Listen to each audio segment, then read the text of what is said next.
93 ఏళ్ల వయస్సు, 74 ఏళ్ల సినీ కెరీర్. నటిగా ఆమె చేయని పాత్ర, చూడని విజయం, అందుకొని అవార్డు రివార్డు లేదు.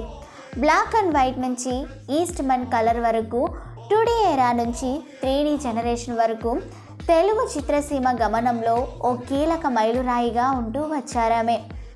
ఆమె అలనాటి అందాల తార పద్మశ్రీ షావుకారు జానకి గారు.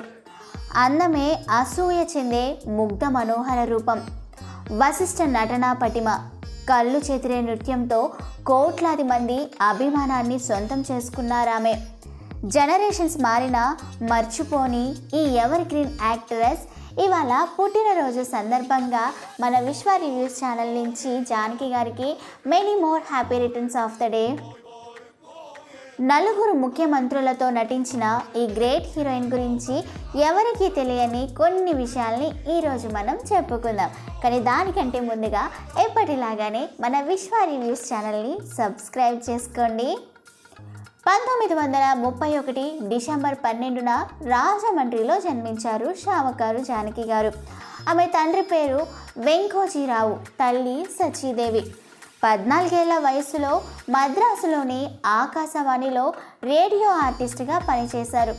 అదే టైంలో కొన్ని నాటకాల్లోనూ యాక్ట్ చేస్తూ వచ్చారు. చిన్న వయసులోనే జానకి గారికి పెళ్ళయింది. అయితే కుటుంబ పరిస్థితుల కారణంగా 18 ఏళ్ల వయసులో షావుకారు అనే సినిమాలో సుబ్బులు రోల్లో మహానటుడు ఎన్టీఆర్ గారి సరసన నటించారు. తొలి చిత్రం షావుకారు జానకికి ఫుల్ క్రేజ్ తీసుకొచ్చింది. ఆ తర్వాత ఈ మూవీ పేరు ఆమె ఇంటి పేరుగా స్థిరపడిపోయింది. ఎన్టీఆర్కు ఆమెనే తొలి హీరోయిన్, ఆమెకు కూడా ఆయనే ఫస్ట్ హీరో కావడం విశేషమనే చెప్పుకోవచ్చు.